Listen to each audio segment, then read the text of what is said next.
Apektado na ng tumamang malakas na lindol sa Davao Oriental ang mga negosyong nakaasa sa turismo habang patuloy ang aftershocks. Kaunti lamang daw ang pumapasyal sa kanilang lugar.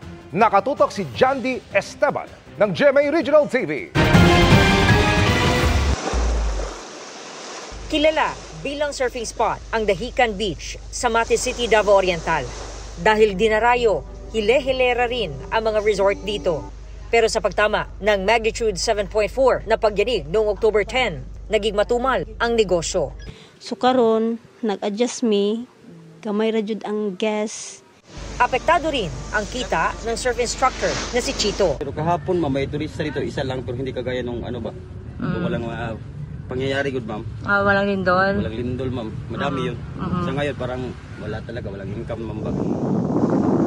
Kaya nanawagan ng tulong ang mga may kabuhayang nakaasa sa turismo. Ning bakwit ma'am, walay mga hinabang diha kay nagpait ang among kahimtang diriya, walay mga kuan, way mga tao sa beach kay nagduha-duhag sulod sa kalamidad nga linog.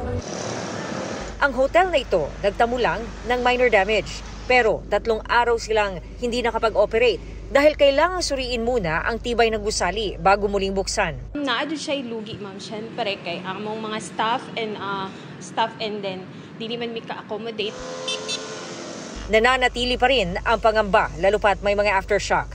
Pinakamalakas ngayong araw ang naitalang magnitude 4.7 pasado alas 7 ng umaga. Habang tumatagal na ganito pa rin ang sitwasyon, lumalaki rin daw ang kanilang lugi. Sa bayan naman ng Manay, nanawagan ang pastor ng Faith Tabernacle Church na matulungan silang makapagpatayo muli ng kanilang simbahan na nasira ng lindol. Bubong na lang kasi ang kita sa receiving area ng simbahan. Halos bumagsak na rin ang harapan at gilid ng simbahan. Nangayo siguro ning tabang sa uban nga mga basig dunay malumong kasing-kasing nga makatabang sa mapag-rebuild nining atong church kay for 20 years, 22 years ning itukod nga simbahan. First time nga nahitabo ni Sam. Mula sa GMA Regional TV 1 Mindanao at GMA Integrated News, Jandy Esteban. Nakatutok 24 oras.